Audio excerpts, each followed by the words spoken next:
ordained for you. അള്ളാഹു നിനക്ക് സംഭവിക്കണമെന്ന് റബ്ബ് നിശ്ചയിച്ചു വെച്ചതല്ലാതെ ഒന്നും ഒരാൾക്കും ചെയ്യാൻ പറ്റൂല. റുഫിഅത്തിൽ അഖ്ലാം, pens have been lifted, പേനകളെല്ലാം ഉയർത്തപ്പെട്ടു. വജഫത്തിസ് സുഹഫ്, and the pages have dried out. പേപ്പറുകളൊക്കെ ഉണങ്ങിക്കഴിഞ്ഞു, പേനകൾ അള്ളാഹു ഉയർത്തിക്കഴിഞ്ഞു. മാലാഖമാർ രേഖപ്പെടുത്തി, ഖദറും ഖലാഉം നിശ്ചയിക്കപ്പെട്ടു കഴിഞ്ഞു. അതുകൊണ്ട് മോൻ പേടിക്കണ്ട, അള്ളാഹുവിൻ്റെ ഖലാഎ നിന്റെ മേൽ സംഭവിക്കുകയുള്ളൂ.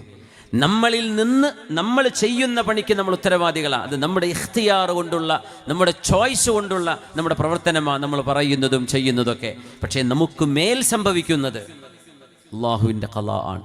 ഇതിലാർക്കും ഒന്നും ചെയ്യാൻ പറ്റില്ല.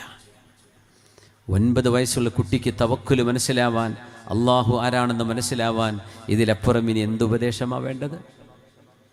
നമ്മുടെ മക്കൾ ഇങ്ങനെ ഒരു തർബീയത്തിലാണ് വളരുന്നതെങ്കിൽ അവരിൽ ആങ്സൈറ്റി ഉണ്ടാവില്ല, അവർക്ക് ഡിപ്രഷൻ വരുന്നില്ല, അവർക്ക് സൈക്കിക് ഡിസോർഡർ വരുന്നില്ല, അവർക്ക് അൺനെസറി വറീസ് ഉണ്ടാകുന്നില്ല. എന്തേ എക്സാം ആവട്ടെ, അവരുടെ ഫ്യൂച്ചർ ആവട്ടെ, അവരുടെ പഠനങ്ങളാവട്ടെ, എല്ലാം എൻ്റെ റബ്ബ് എനിക്ക് ഖൈർ നിശ്ചയിച്ചിരിക്കുന്നു.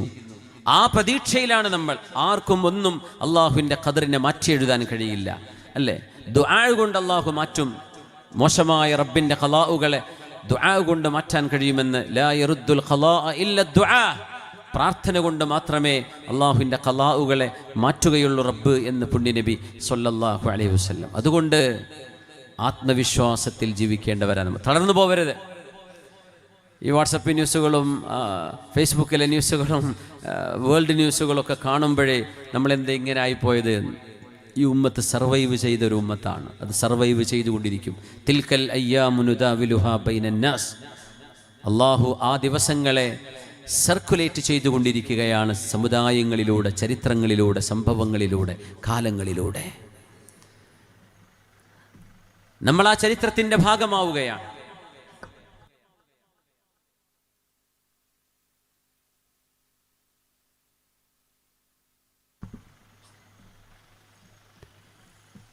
تلك الأيام نداولها بين الناس. ഹബീബായ നബി തങ്ങളോട് വന്ന സുഹാബിമാരെന്ന് ചോദിച്ചു, നബിയെ അയ്യുൽ മദീനതൈനി തുഫ്തഹു അവ്വല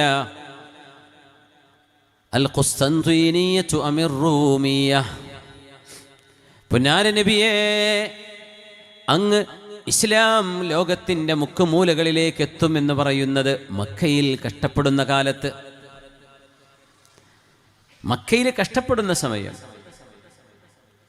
കഅബാലയത്തിൻ്റെ ചുമരിലേക്ക് ഒരു പ്രഭാത ദിവസം ഹബീബായ നബി ചാരിയിരിക്കുകയാണ്. അവിടെ നിന്ന് ഉറങ്ങുകയല്ല, എന്നാൽ ബൈനന്നാഇമി വൽ യഖ്ളാൻ, ഒരൽപ്പം ഒരു ചെറിയ ഒരു മയക്കത്തിൽ നബി തങ്ങൾ ഇങ്ങനെ ഇരിക്കുമ്പോൾ മുറിവുകളുമായി, ചോരപ്പാടുകളുമായി ഖബ്ബാബ് ഇബ്നുൽ അറത്ത് റളിയല്ലാഹു അൻഹു അല്ലാഹുവിൻ്റെ ഹബീബിനോട് വന്ന് ചോദിക്കുകയാണ്, യാ റസൂലല്ലാഹ്, അല്ലാഹുവിൻ്റെ നബിയേ, അലാ തദ്ഉ ലനാ, അങ്ങ് ഞങ്ങൾക്ക് വേണ്ടി പ്രാർത്ഥിക്കുന്നില്ലേ നബിയേ? അലാ തസ്തൻസിറു ലനാ, ഞങ്ങൾക്ക് വേണ്ടി അല്ലാഹുവിനോട് സഹായം ചോദിക്കുന്നില്ലേ നബിയേ? ഈ മക്കയിൽ ഞങ്ങൾക്ക് ജീവിക്കാൻ പറ്റുന്നില്ലല്ലോ, പരാക്രമങ്ങളാണ്, അടിപിടികളാണ്, സുരക്ഷിതരല്ല നബിയെ, ഞങ്ങളുടെ മക്കൾ സുരക്ഷിതരല്ല, കുടുംബം സുരക്ഷിതരല്ല നബിയെ, ഞങ്ങൾക്ക് വേണ്ടി പ്രാർത്ഥിക്കുന്നില്ലേ എന്ന് പുണ്യ നബിയോട് വന്ന് പറഞ്ഞപ്പോഴാണ് ഖബ്ബാബ്, നിങ്ങൾക്കറിയുമോ എത്ര വലിയ കഷ്ടപ്പാടുകൾ നിങ്ങളുടെ മുൻഗാമികൾക്ക് സംഭവിച്ചിട്ടുണ്ട് എന്ന്? ഈർച്ചവാളുകൊണ്ട് തലയിൽ വെച്ചുകൊണ്ടവരെ നേർപകുതിയാക്കിയിട്ടുണ്ട്, ജീവനോടെ കുഴിച്ചു മൂടപ്പെട്ടവരുണ്ട്, തീയിലേക്ക് വലിച്ചെറിയപ്പെട്ട അസ്ഹാബുൽ ഉഖ്ദൂദുകളുണ്ട്. ആ കാലഘട്ടം നിങ്ങൾ മറന്നുവോ? നിങ്ങൾ വലാകിന്നകും തസ്തഅജിലൂൻ, കാര്യങ്ങൾ പെട്ടെന്ന് ശരിയാവണമെന്ന് ധൃതി പിടിക്കുകയാണോ? ഫവല്ലാഹ്, അല്ലാഹുവിനെ തന്നെയാണ് സത്യം, ഈ വിശുദ്ധമായ ദീൻ മാ ബലഗൽ ലൈലു വന്നഹാർ, ഈ ഭൂമുഖത്ത് എവിടെയൊക്കെയാണോ രാവും പകലുമുള്ളത്, വെളിച്ചവും ഇരുട്ടുമുള്ളത് എവിടെയൊക്കെയാണോ അവിടെയെല്ലാം ഈ ദീനിൻ്റെ വെളിച്ചം എത്തുക തന്നെ ചെയ്യും എന്ന് ഹബീബ് പറയുന്നത് 1400 വർഷങ്ങൾക്ക് മുമ്പ് പറയുമ്പോൾ ഇന്ന് എവിടെയൊക്കെ എത്തി നിൽക്കുന്നു അള്ളാഹുവിൻ്റെ ദീന്? നോക്കണം, വലിയ അത്ഭുതമല്ലേ? അങ്ങ് ഫലസ്തീനിൽ മുമ്പ് ആട്ടിയോടിച്ചു 1947 കാലഘട്ടങ്ങളിൽ. അവർ കാനഡയിലും യൂറോപ്പിലും UK യിലും ഓസ്ട്രേലിയയിലും ന്യൂസിലാൻഡിലും കാനഡയിലും ഒക്കെ സെറ്റിൽ ചെയ്തു. അവിടങ്ങളിലൊക്കെ ഒരുപാട് ആളുകൾക്ക് ദീനിൻ്റെ വെളിച്ചം കിട്ടി. നോക്കണം, ഇവിടെ ഊതിക്കെടുത്തിയതാണ്, പക്ഷേ അതവിടെ പോയി കത്തുകയാണ് ഉണ്ടായത്. ഒരിടത്ത് അടിച്ചമർത്തിയപ്പോൾ മറ്റൊരു ഭാഗത്ത് ആ വെളിച്ചം തെളിഞ്ഞു വന്നു. ഇതാണ് അയ്യുൽ മദീനതൈനി തുഫ്തഹു അവലൻ. ഏതാണ് നബിയെ ആദ്യമായി അള്ളാഹു വിജയം തരുന്നത്? കോൺസ്റ്റാന്റിനോപ്പിളാണോ റോം നഗരമാണോ എന്ന് സ്വഹാബികൾ ചോദിച്ചു നബിയോട്. അവിടുന്ന് അൽ ഖുസ്തൻതീനിയ, കോൺസ്റ്റാന്റിനോപ്പിളാണ് ആദ്യമായി ജയിച്ചടക്കപ്പെടുന്ന മഹാനഗരങ്ങളിൽപ്പെട്ട ഒന്ന്. ഇന്നത്തെ ഇസ്തംബൂൾ കേട്ടോ, അന്നത്തെ റോമൻ ഭരണത്തിൻ്റെ ആസ്ഥാനം അവിടെയാണ്. ഉസ്മാനി ഖിലാഫത്തിൻ്റെ ആസ്ഥാനം അവിടെയാണ്. ബുർസയിൽ ചെന്നാൽ കാണാൻ പറ്റും. ഇസ്തംബൂളിൽ നിന്നൊരു 300 കിലോമീറ്റർ അപ്പുറത്ത് ഉസ്മാനി ഖിലാഫത്തിൻ്റെ ആസ്ഥാനം അവിടെയാണ്. ഉസ്മാൻ ഗാസിയെ അല്ലെങ്കിൽ ഉർത്തുഗൽ ഗാസിയെ അവരുടെയൊക്കെ മഖാമുകളുണ്ട് അവിടെ. ആ വിശുദ്ധമായ നഗരം നബി തങ്ങൾ പറഞ്ഞു, ഇതാണ് കോൺസ്റ്റാന്റിനോപ്പിളാണ് ആദ്യം കീഴടക്കപ്പെടുന്നത്. പക്ഷെ അത് പറഞ്ഞ് 800 കൊല്ലം കഴിഞ്ഞപ്പോഴാണ് മഹാനായ മുഹമ്മദുൽ ഫാത്തിഹ് റഹ്മത്തുള്ളാഹി അലൈഹി കോൺസ്റ്റാന്റിനോപ്പിലേക്ക് കടന്നു വരുന്നത്. പ്രവാചകരുടെ ഈ പ്രവചനം കഴിഞ്ഞ് 800 കൊല്ലം കഴിഞ്ഞതിന് ശേഷമാണ്. പക്ഷെ സ്വഹാബിമാരും വെറീഡായില്ല. നടക്കുന്ന അടുത്ത കൊല്ലം എന്തേ നടക്കാത്തതെന്ന് ചോദിച്ചില്ല. 800 വർഷമെടുത്തത് പുലരാൻ. നിഅമൽ അമീറു അമീറുഹും വനിഅമൽ ജയ്ഷു ജയ്ഷുഹും. അവരാണ് ഏറ്റവും നല്ല നേതാവ്, ആ സൈന്യത്തിൻ്റെ സൈന്യാധിപനാണ് ഏറ്റവും നല്ല സൈന്യാധിപൻ, ആ സൈന്യമാണ് ഏറ്റവും നല്ല സൈന്യം എന്ന് നബി തങ്ങൾ പറഞ്ഞത് മഹാനായ മുഹമ്മദുൽ ഫാത്തിഹ് റഹ്മത്തുള്ളാഹി അലൈഹിയുടെ സൈന്യമാണ്. ഇസ്തംബൂളിൽ സുൽത്താൻ ഫാത്തിഹ് മോസ്കുണ്ട്, അഹമ്മദ് ഫാത്തിഹ് തങ്ങളുടെ മഖാമുണ്ട്. ഇതൊക്കെ നിൽക്കുന്നത് അയാ സോഫിയ പള്ളിയുടെ അതുപോലെ തന്നെ ബ്ലൂ മോസ്കിൻ്റെ ഒക്കെ പരിസരത്ത്. ഇതൊക്കെ അടുത്തടുത്താണ്. അതിനടുത്താണ് ആ ലോകത്തെ ഏറ്റവും വലിയ ഇസ്ലാമിക മ്യൂസിയം ഉള്ളത്, ടോപ്പ് കാപ്പി പാലസ് മ്യൂസിയം എന്ന് പറയുന്നത്. ഇതൊക്കെ അടുത്തടുത്ത സ്ഥലം. നടന്ന് ഒരു 4 കിലോമീറ്റർ ചുറ്റളവിൽ നടന്നാൽ കിട്ടുന്ന സ്ഥലങ്ങളാണ് ഇതൊക്കെ ഇസ്തംബൂളിൻ്റെ ഹൃദയഭാഗത്ത്. പിന്നെ പറഞ്ഞത് കഴിഞ്ഞാൽ പിന്നെ അള്ളാഹുവിൻ്റെ ദീനിൻ്റെ തൗഹീദിൻ്റെ വെളിച്ചം പുലരാൻ പോകുന്ന ഒരു നഗരിയാണ് റോം നഗരമെന്ന്. ഇറ്റലിയിലെ ഏറ്റവും പ്രധാനപ്പെട്ട നഗരം റോം സിറ്റി. അവിടെയും തൗഹീദിൻ്റെ വെളിച്ചം വരുമെന്ന് 1400 വർഷങ്ങൾക്ക് മുമ്പ് പുണ്യ റസൂലുള്ളാഹി സ്വല്ലല്ലാഹു അലൈഹി വസല്ലം. പക്ഷെ അതിൻ്റെ സാഹചര്യങ്ങൾ എന്തായിരിക്കും, എങ്ങനെയായിരിക്കും നമുക്കറിയില്ല. അല്ലാഹു ഇത് നടത്തിയിരിക്കും. നഹ്നു ഉമ്മത്തുൻ നഈശു അലാ അമൽ. മക്കയിൽ നിന്ന് മദീനയിലേക്ക് രക്ഷപ്പെട്ടു ഓടുകയാണ് പുണ്യ നബി സ്വല്ലല്ലാഹു അലൈഹി വസല്ലം.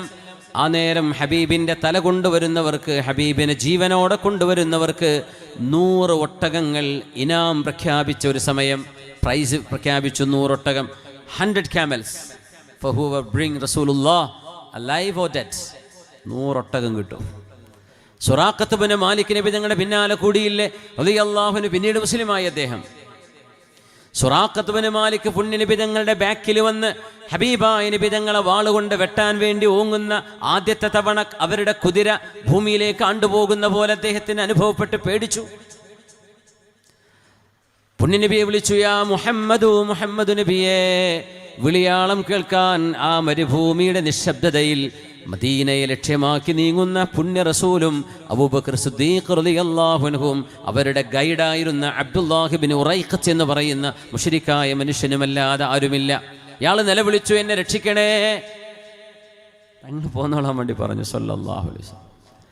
തങ്ങളുടെ ഹൃദയം ഇരുണ്ട ഹൃദയമായിരുന്നുവെങ്കിൽ അങ്ങ് ഭൂമിക്ക് നീ അങ്ങ് താഴട്ടെ എന്ന് പറഞ്ഞ് ശപിച്ചേനെ. തങ്ങൾ ചെയ്തിട്ടില്ല സ്വല്ലല്ലാഹു അലൈഹി വസല്ലം. നിങ്ങൾ പോരെന്ന് പറഞ്ഞു. മേലോട്ട് വന്നു. കുറച്ചേരം ഇങ്ങനെ നിന്നു. മനുഷ്യനല്ലേ, വീണ്ടും ചിന്ത വരും. അങ്ങനെയാണ്. അപ്പോൾ ICU എന്നൊക്കെ രക്ഷപ്പെട്ടിട്ട് ഇനി ഒരിക്കലും ഒരു വൃത്തക്കേടും ചെയ്യൂല പഠിച്ചോനെന്ന് പറഞ്ഞ് വന്നിട്ട് കൊറോണ കാലത്തൊക്കെ രക്ഷപ്പെട്ട് വന്ന് വീണ്ടും പഴയ കള്ളുകൂടിയും പരിപാടിയൊക്കെ തുടങ്ങി നടക്കുന്ന എത്ര ആൾക്കാരുണ്ട്. ഒരു ഖബറിന്ന് എണീറ്റ് വന്നതായിരിക്കും ചിലപ്പോൾ. മനുഷ്യൻ മറക്കും. അങ്ങനെയാണ്. ഇൻസാൻ നസിയ എന്ന് പറഞ്ഞാൽ മറന്നു. ഈ മറന്നു എന്ന ധാതുവിൽ നിന്നാണ് അത്ര ഇൻസാൻ, മനുഷ്യൻ എന്ന വാക്കിൻ്റെ ഒരു ചെറിയ കണക്ഷൻ അതുമായിട്ടുണ്ട് എന്ന് പറയാറുണ്ട്. അല്ലാഹു അലം. 100 ഒട്ടകല്ലേ എൻ്റെ മുമ്പിൽ പോകുന്നത്. വീണ്ടും ഒരു ട്രൈ കൂടെ ചെയ്താലോ എന്ന് അയാൾക്ക് തോന്നുകയാണ്. വീണ്ടും ഹബീബായ നബി തങ്ങൾക്ക് നേരെ വാളുയർത്തിയിട്ട് ഹബീബിനെ കൊല്ലാൻ വേണ്ടി സുറാഖ വാളെടുക്കുന്നു. വീണ്ടും ഇതേപോലെ ഭൂമിയിലേക്ക് ഇയാൾ ആണ്ടുപോവുകയാണ്. നിലവിളിച്ചു, യാ മുഹമ്മദ്, മുഹമ്മദ് നബിയേ, പോരെ എന്ന് പറയുന്നത് അങ്ങനെ സല്ലല്ലാഹു അലൈഹി വസല്ലം. മൂപ്പർക്ക് വീണ്ടും ആ ഇബ്ലീസ് വന്നു, ഒരു ട്രൈയും കൂടെ ചെയ്ത് നോക്കിയാലോ. അങ്ങനെ കള്ളക്കടത്ത് ചെയ്യുന്ന പോലെ അങ്ങനെ ഒരു പോക്ക് പോയി അത്യാവശ്യം പൈസ കിട്ടി, ഒന്നും കൂടിയും പോവുക, പിന്നെ മൂന്നാമത്തേൽ പെടും ചെയ്യും. അപ്പോൾ ഇയാൾ മൂന്നാമത്തെ തവണ കൂടെ ഒന്ന് ട്രൈ ചെയ്ത് നോക്കുകയാണ്. ഹബീബായ നബി തങ്ങളെ അല്ലാഹു മനുഷ്യരുടെ കൈകളാൽ ഹബീബായ നബി തങ്ങൾ കൊല്ലപ്പെടേണ്ടവരല്ല.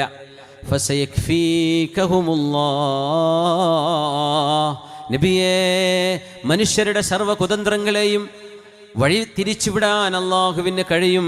വല്ലാഹു യഅ്സിമുക മിനന്നാസ്. നബിയെ, അല്ലാഹു മനുഷ്യരിൽ നിന്ന് അങ്ങയെ സംരക്ഷിക്കും. He was a man not to be killed. നബി തങ്ങൾക്കൊരു മിഷനുണ്ട്, നബി തങ്ങൾക്കൊരു മെസ്സേജ് ലോകത്തിന് കൈമാറാനുണ്ട്. അത് കൈമാറുന്നവരെ നബി തങ്ങളെ കൊല്ലാൻ ആരെക്കൊണ്ടും കഴിയില്ല. 11 വധശ്രമങ്ങൾ അതിജീവിച്ചിട്ടുണ്ട് നബി തങ്ങൾ സല്ലല്ലാഹു അലൈഹി വസല്ലം. 11 മർഡർ അറ്റംപ്റ്റ്സ്. വല്ലാഹു യഅ്സിമുക മിനന്നാസ്. അല്ലാഹുവിൻ്റെ പ്രഖ്യാപനമാണ്, നബിയെ, അല്ലാഹു will protect you from people. അല്ലാഹു അങ്ങയെ ജനങ്ങളിൽ നിന്ന് സംരക്ഷിക്കൂ നബിയെ, പേടിക്കണ്ട. മൂന്നാമത്തെ തവണയും പുണ്യനബി തങ്ങളെ വെട്ടാൻ വേണ്ടി വാളോങ്ങിയ സുറാഖ ഭൂമിയിലേക്ക് തൻ്റെ കുതിരയുടെ പകുതിയിലേറെ ആണ്ടുപോയപ്പോൾ നിലവിളിച്ചു കരഞ്ഞുകൊണ്ട് പറഞ്ഞു, മുഹമ്മദ് നബി, എന്നോട് മാപ്പാക്കണേ. എന്തോ അദൃശ്യമായൊരു കഴിവ്, ഒരു സൂപ്പർ നാച്ചുറൽ കഴിവ് അങ്ങയുടെ കൂടെയുണ്ട്. എനിക്ക് മാപ്പ് തരണം. ഞാൻ ഇനി അങ്ങയുടെ അനുയായികളോട് ആരോടും യുദ്ധം ചെയ്യില്ല. ഞാൻ അങ്ങയുമായി ഒരു സന്ധിയിൽ ഒപ്പുവെച്ചിരിക്കുന്നുവെന്ന് അങ്ങയുടെ ഒരു സമ്മതം എനിക്ക് ഒപ്പിട്ട് തരണം. ആ കടലാസ് ഞാൻ അങ്ങയുടെ അനുയായികൾക്ക് കാണിച്ചു കൊടുക്കും. ഞാനിനി അങ്ങയോടോ അവിടുത്തെ അനുയായികളോടോ ഇനി യുദ്ധം ചെയ്യില്ല. മുസ്ലിമായില്ല, പിന്നീട് മുസ്ലിമാവുന്നത്. അപ്പം നബി തങ്ങൾ സുറാഖയോട്, സുറാഖ, ആ കൈയൊന്ന് നീട്ടിക്കേ എന്ന് പറഞ്ഞു. നിങ്ങളുടെ കൈയൊന്ന് നീട്ടണേ. സുറാഖ കൈ നീട്ടിക്കൊടുത്തു. ആ കൈ പിടിച്ചുകൊണ്ട് ലോകത്തിൻ്റെ ഗുരു പറയുകയാണ്, മരുഭൂമിയുടെ മധ്യത്തിൽ ആരും യാത്ര പോകാത്ത ഒരു വഴിയിലൂടെയാണ് നബി തങ്ങൾ യാത്ര പോയത്, ഹിജ്റ പോയത് സല്ലല്ലാഹു അലൈഹി വസല്ലം. പിടികൊടുക്കാതിരിക്കാൻ വേണ്ടി ഇയാളെങ്ങനെ മണത്തറിഞ്ഞതാണ്, ആ വഴിക്ക് എത്തിയതാണ്. സുറാഖയുടെ കൈ പിടിച്ചുകൊണ്ട് എന്താ നബി തങ്ങൾ പറയുന്നത്, യാ സുറാഖ കൈഫ ബിക് ഇദാ ലബിസ്ത സിവാറൈ കിസ്റാ. സുറാഖ, കിസ്റയുടെ കൈകളിലെ ആഭരണങ്ങളുണ്ടല്ലോ, ആ വളകളും വജ്രങ്ങളും ആഭരണങ്ങളും മോതിരങ്ങളും ഒക്കെ സുറാഖ നിങ്ങളുടെ കൈകളിൽ വെച്ചു തരുമ്പോൾ എങ്ങനെയുണ്ടായിരിക്കും? അപ്പൊ സുറാഖ ചോദിക്കുകയാണ്, കിസ്റ ബിൻ ഹുർമുസ്, ഹുർമുസിന്റെ മകൻ കിസ്റ എന്ന പേർഷ്യൻ രാജാവിനെയാണോ മുഹമ്മദ് നബിയെ അങ്ങ് ഉദ്ദേശിച്ചത്? ഖാല നഅം, അതെ.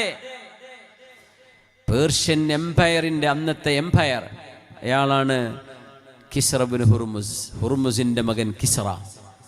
കിസ്റ മരിക്കുന്നതിൻ്റെ മുമ്പ് അയാളുടെ കൈകളിലെ ആഭരണങ്ങൾ മുസ്ലിമീങ്ങളിലെ സാധാരണക്കാരനായി മാറാൻ പോകുന്ന സുറാഖയുടെ കൈകളിൽ വരുമെന്ന് മരുഭൂമിയുടെ നടുവിൽ മക്കയിൽ നിന്ന് ആരും കാണാതെ ഒളിച്ചോടുമ്പോഴാണ് നബി തങ്ങൾ പറയുന്നത് സല്ലല്ലാഹു അലൈഹി വസല്ലം. അതാണ് ഈ ഉമ്മത്തിൻ്റെ പ്രത്യേകത. സുരക്ഷിതത്വം അന്വേഷിച്ച് ഓടുകയാണ്. അല്ലാഹുമ്മ അദ്ഖിൽനീ ഖൈറൽ മദ്ഖൽ. പടച്ചവനെ, നീ എന്നെ ഏറ്റവും നല്ല ഇടത്തേക്ക് അല്ലാഹു എന്നെ കൈപിടിച്ച് കയറ്റിത്തരേണമേ.